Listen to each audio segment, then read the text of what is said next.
Journalist అడ్డాకు స్వాగతం. నమస్కారం.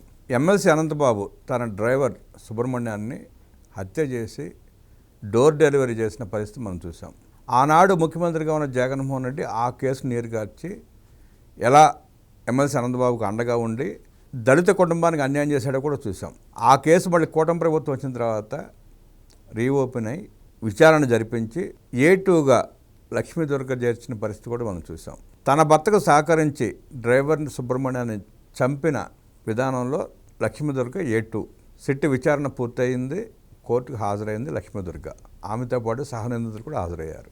ఆ కేసు పూర్వపరాలేంటి, జగన్మోహన్ రెడ్డి పాలనలో ఎందుకు కప్పివేయబడింది తెలుసుకునే ప్రయత్నం చేద్దాం. విశ్లేషించడానికి మనతో పాటు ఉన్నారు సీనియర్ జర్నలిస్ట్ దుర్గా కుమార్ గారు. వారిని అడిగి మరిన్ని విశేషాలు తెలుసుకుందాం.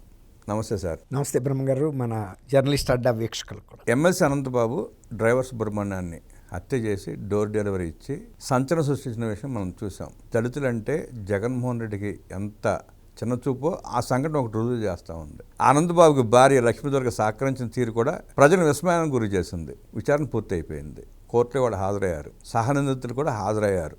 అనంతబాబు బెయిల్ మీద ఉన్నాడు. బెయిల్ రద్దు చేసి ఇద్దరిని అరెస్ట్ చేసే అవకాశం ఉందంటారా? ఎట్లా చూస్తారు, ఎట్లా విశ్లేషిస్తారు? ఇది మీరన్నట్టు వైఎస్ఆర్సీపీ ప్రభుత్వంలో జరిగిన అనేక దళిత హత్య కేసుల్లో ఇది కూడా ఒకటి. కాకపోతే దేని ప్రాధాన్యత, దేని ప్రాముఖ్యత అన్నీ కూడా షాకింగ్ గురి చేసిన సంఘటనలే. ఇది కూడా తక్కువది కాదు.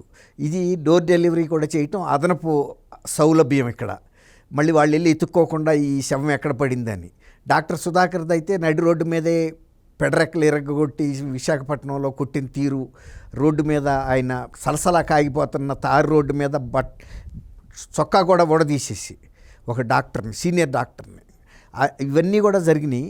ఈ కేసుకు సంబంధించి అసలు ఆయన భార్య కూడా ఇందులో సహనిందితురాలుగా ఉండటం, అతన్ని చంపటంలో సహకరించడం, ఇవాళ A2గా రాజమహేంద్రవరంలోని SC/ST సెషన్స్ కోర్టుకి హాజరు కావాలనే తాకీదు రావటం, అందులోనూ ఈ కేసు తుది దశకు వచ్చిందండి విచారణ. యాక్చువల్గా ఈ సంఘటన జరిగింది మే 2022లో.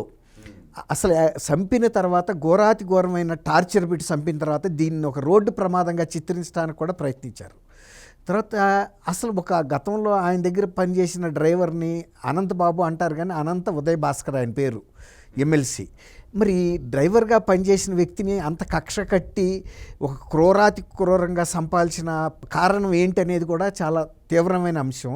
అది విచారణ జరిగింది. తర్వాత మొదట్లో ఆయన భార్య ఉన్నట్టు తెలియదు, కానీ విచారణ బాగా చురుగ్గా జరిగినప్పుడు ఆయన భార్య పాత్ర కూడా వచ్చిన తర్వాత ఆమెను A2గానే పెట్టారు. 1 and 2 ఇద్దరు భార్యాభర్తలే ఉన్నారు. ఈ తుది విచారణ జరుగుతుంది. సాక్షుల విచారణ జరుగుతున్నప్పుడు నిందితులు అందరూ కూడా హాజరవ్వాల్సిన అవసరం ఉంది కాబట్టి ఆమెను కూడా ఇవాళ కోర్టులో హాజరుపరిచారు. ఇది ఇంతవరకు ఒక రాజకీయ నాయకుడు భార్యలో ఎవరైనా కానీ ఈ హత్యా కేసుల్లో వాళ్ళు కూడా యాక్టివ్గా పార్టిసిపేట్ చేసిన సంఘటన నా సర్వీసులో ఇదే మొదటిసారి. ఇతర సహచరులతోనూ అనుచరులతో చేసిన మర్డర్ కేసులు చూశాం, కానీ భార్య కూడా అందులో సహకరించడం అనేది ఇక్కడ సినిమాలో మాత్రం చూసాం, ఇప్పుడు దాకా బయట చూడలేదండి. ఇప్పుడు ఈ కేసు విచారణకి ఆమె కూడా హాజరవుతుంది. మీరు అన్నట్టు ఈ కేసు విచారణ తుది దశకు వచ్చిన సందర్భంలో ఇప్పుడు అంతకుముందు ఈ అనంతబాబుని అరెస్ట్ చేసి బెయిల్ మీద ఉన్నాడు. తుది విచారణ జరుగుతున్నప్పుడు ఎట్లా ఉంటుందంటే, సహజంగా వీళ్ళు మళ్ళీ ఏమన్నా జంప్ చేస్తారేమో అనే ఉద్దేశం మీద అరెస్ట్ చేసి వాళ్ళే పోలీసులే వాళ్ళ కస్టడీలోనే ప్రజెంట్ చేస్తారు. అసలు ఈ కేసు ఇంత ప్రముఖంగా రావడానికి మెయిన్ కారణం ఏంటంటే, అప్పుడు తెలుగుదేశం బాగా దీని మీద తీవ్రమైన ఒత్తిడి తీసుకొచ్చింది. అట్లాగే ముప్పాళ్ళ సుబ్బారావు గారిని పౌర హక్కుల సంఘం అండ్ ఆయన రాజమండ్రిలోనే ఉంటారు, ఆయన కూడా బాగా దీనికి సహకరించాడు. ఆయన వీళ్ళకి మద్దతుగా నిలిచాడు బాధిత కుటుంబానికి.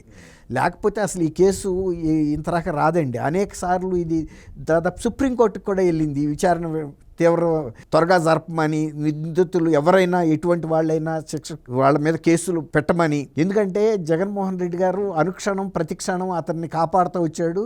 తర్వాత కనీసం పార్టీలోంచి సస్పెండ్ చేయటం కానీ, తర్వాత అతను అధికార పార్టీకి చెందినా సరే కాక చర్యలు తీసుకోవాల్సిందని కానీ ఎవరో అధికార పార్టీ సభ్యులు ఇంతవరకు డిమాండ్ చేసిన పరిస్థితి లేదు. అనంతబాబుని ఆయనతో పాటు ఆ జిల్లాల పర్యటనలో, అల్లూరు సీతారామరాజు జిల్లా పర్యటనలో, మాన్యం జిల్లా ఎంట పెట్టుకుని కూడా తిప్పాడు, సన్మానం కూడా చేశాడు ఈయన. సన్మానం కూడా చేశాడు. కాబట్టి ఈ కేసు అసలు ఇంత స్థితికి వస్తాను అనుకోలేదు. ఇప్పుడు సుబ్బారావు గారిని కూడా ఈ కేసు విచారణలో ప్రభుత్వం తరపున ఒక ప్రాసిక్యూషన్ తరపున సహాయం చేయాల్సిందిగా కూడా ప్రభుత్వం ఆయన కోరింది. దానికి సంబంధించిన జీవో కూడా ఇచ్చారు. ఎందుకంటే ఈ కేసుని ఎట్టి పరిస్థితుల్లోనూ నీరు కార్చాలని వైఎస్ఆర్సీపీ పార్టీ ఎంత గట్టి పట్టుబట్టిందో ఎస్సీ ఎస్టీ సంఘాలు, పౌర హక్కుల సంఘాలు కూడా దీన్ని తీవ్రంగా తీసుకున్నాయి. ఎందుకంటే ఆ హత్య చేసిన తర్వాత కూడా ఆ డ్రైవర్ కుటుంబాన్ని బెదిరించారు వీళ్ళు. కేసు పెడితే కనుక మిమ్మల్ని ఏదైనా మేము చేయగలం, మీరు కూడా ఉండరని. ఆయన భార్య కూడా ఉంది, అతను పెళ్ళయింది. భార్య కూడా చెప్పింది, ఇది నా భర్తని వాళ్ళు ఫలానా వాళ్ళు కక్ష కట్టి చంపారు, దాన్ని రీపోస్ట్ మార్టం కూడా చేయాల్సిన పరిస్థితి వచ్చింది. ఎందుకంటే దాన్ని కేసు మాఫీ చేయడానికి ఆ రోజున ఇది ఏదో సహజ మరణం అన్నట్టుగా కూడా రాసి చిత్రీకరించారు. రీపోస్ట్ మార్టంకి ఒక రకంగా సుబ్బారావు గారు తెలుగుదేశం పార్టీ చేసిన ఒత్తిడి మూలన రీపోస్ట్ మార్టం చేసి అప్పుడు కరెక్ట్ నిజాలు బయటకు వచ్చినాయి. అవి వీడియో రూపంలో కూడా భద్రపరిచారు. ఎందుకంటే కోర్టు ముందు రేపు ఇవన్నీ కూడా సాక్ష్యాలుగా నిలబడాల్సిన అవసరం ఉంది. ఈ లక్ష్మీ దుర్గ పాత్ర కూడా ఇందులో చాలా తీవ్రమైన పాత్ర ఉంది. అయితే ఏంటంటే వీళ్ళ అనంతబాబుని ఈవిని మెయిన్ 1 and 2 అక్యూజ్డ్గా ఉన్నారు. ఇంకా కొంతమంది కూడా ఉన్నారు. ఇది మామూలుగా జరగలేదండి. అసలు ఆయన్ని పెట్టిన చిత్రహింస దెబ్బలకి ఈవెన్ డాక్టర్లు కూడా పోస్ట్ మార్టం చేసినప్పుడు చాలా నివ్వెరపోయారు. అంటే ఒక రకమైనటువంటి దెబ్బలు ఒక రకంగా కాదు, అంటే ఒక 4-5 కలిసి చిత్రహింసలు పెట్టి అక్కడికక్కడే చచ్చిపోయాడు అతను. ఇక హాస్పిటల్కి తీసుకెళ్ళటం కానీ ఇంకా ఏం కూడా లేదు. అంత దెబ్బలు తగిలినాయి కాబట్టే దీన్ని రోడ్డు ప్రమాదంగా చేస్తే గనక నమ్ముతారని కూడా భావించారు.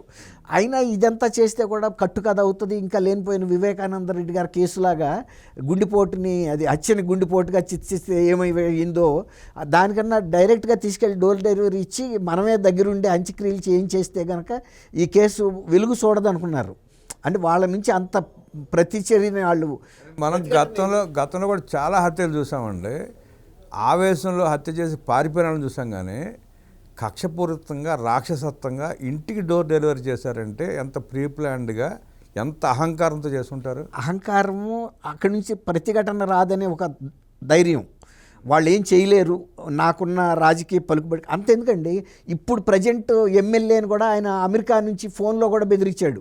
ఒక ప్రెస్ కాన్ఫరెన్స్ పెట్టి నే గనక తలుసుకుంటే నేను ఏదైనా చేయగలనని. ప్రజెంట్ ఎమ్మెల్యే, ఆమె తెలుగుదేశం తరఫున పోటీ చేసి గెలిచిన ఎమ్మెల్యే, ఆమెని కూడా బెదిరించాడు. అంటే ఆమె అంగన్వాడీ కార్యకర్తగా ఉండి ఆ ప్రాంతంలో మంచి పలుకుబడి సంపాదించి ప్రజల అభిమానంతో గెలుపొందింది. కాకపోతే ఈయనకున్నటువంటి రౌడీయిజం, అక్కడుండే ఇతను దాష్టికాలకి నేను వచ్చానంటే నీ సంగతి చూస్తానని అమెరికాలో ఉండి బెదిరించాడంటేనే ఇప్పుడు అర్థం చేసుకోండి మీరు. వీళ్ళకి ఆ ప్రాంతం మీద ఉన్న పట్టు ఎలాంటిదో, ఏదైనా మేము చేయగలము, దాని నుంచి బయట పడగలమని కూడా అనుకున్నారు. ఇప్పుడు ఈ ఎస్సీ ఎస్టీ సెషన్స్ కోర్టులోకి వచ్చింది కాబట్టి ఇది వీళ్ళు కనుక కఠినంగా శిక్ష వేస్తే తర్వాత ప్రాసిక్యూషన్ తరఫున సుబ్బారావు గారు లాంటి గట్టి వ్యక్తి ఉన్నాడు కాబట్టి ఆయన రీపోస్ట్ మార్టం చేయటం, మొదటి నుంచి కేసులో సాక్ష్యాధారాలని నిలబెట్టడం కోసం కూడా ఆయన కృషి చేశారు. కాబట్టి గట్టి శిక్ష కనుక పడితే కింద కోర్టు, ట్రయల్ కోర్టు వేసిన శిక్షలకి దాదాపుగా హైకోర్టు, సుప్రీంకోర్టుల్లో కూడా పెద్ద మార్పు ఉండదండి, పెద్ద మార్పు ఉండదు. ఒక్కసారి కనుక ఇటువంటి వాళ్ళకి కనుక సరైన శిక్ష పడితే మిగిలిన వాళ్ళకి కూడా ఒక గుణపాఠం అవుతుందండి. ఏమనుకుంటున్నారంటే డబ్బుండా, రాజకీయ పలుకుబడి ఉన్న ఇలాంటి పేదలను కానీ దళితులను కానీ ఎవరినైనా మైనార్టీ ఎస్టీలను ఏది చేసినా మన మీద కేసు ఉండదు, ముఖ్యమంత్రుల మనాళ్ళు అనే ఒక అహంభావం ఏదైతే ఉందో అదే ధైర్యంతో తీసుకెళ్ళాడు. లేకపోతే అదే కనుక ఆ ప్రాంతంలో కనుక ప్రజలు ఆ రోజు తిరగబడి తన అనంతబాబుని కూడా కనుక దాడి చేసి అదే పని ఇద్దరిని పక్కపక్కన పడుకోబెట్టారనుకోండి, అదొక రకంగా ఉండేది. అంతే కదా, ఆవేశంలో కానీ వాళ్ళకి అంత ఆవేశం లేదు, అంత అంగబలం లేదు. మొన్న ఈ మధ్య ఇట్లాంటిదే ఒక ఎక్కడో హత్య చేసి ఒక దళిత వాడలోకి తీసుకొచ్చి శవాన్ని పడేస్తే వాళ్ళందరూ యునైట్ అయ్యి ఎవరైతే హత్య చేశారో వాళ్ళని పట్టుకుని కట్టేసి పోలీసులకు అప్పచెప్పారు అట్లా. కానీ అక్కడ ఏంటంటే వాళ్ళు ఒంటరిగా ఉన్నారు, తల్లిదండ్రి తప్ప ఎవరు లేరు. ఆ భార్య అప్పుడు ఆమె కూడా ఉందో లేదో కూడా తెలియదు. అట్లాంటి పరిస్థితిలో మనకి ఇది జరిగింది. కాబట్టి ఇందులో కనుక శిక్ష పడాలండి. ఇది మిగిలిన వాళ్ళకు కూడా గుణపాఠంగా ఉండాలని మనం ఆశిద్దాం. అనంతబాబు, జగన్మోహన్ రెడ్డి డ్రైవర్ సుబ్రహ్మణ్యం కుటుంబానికి చేసిన అన్యాయానికి, దారుణానికి, హత్యకి కోర్టు కఠినంగా వ్యవహరించి ఆ దుర్మార్గులకు కఠినమైన శిక్షలు వేయాలని కోరిన దుర్గాకుమార్ గారికి ధన్యవాదాలు తెలియజేస్తూ, ఈ కేసు మొదటి నుండి దళిత కుటుంబం డ్రైవర్ సుబ్రహ్మణ్యం కుటుంబానికి అండగా నిలబడి న్యాయ పోరాటం చేసిన అడ్వకేట్ ముప్పాళ్ల సుబ్బారావుకి అభినందనలు తెలియజేసిన దుర్గా కుమార్ గారికి మరోసారి ధన్యవాదాలు చేసుకుంటూ నమస్కారం. నమస్కారం.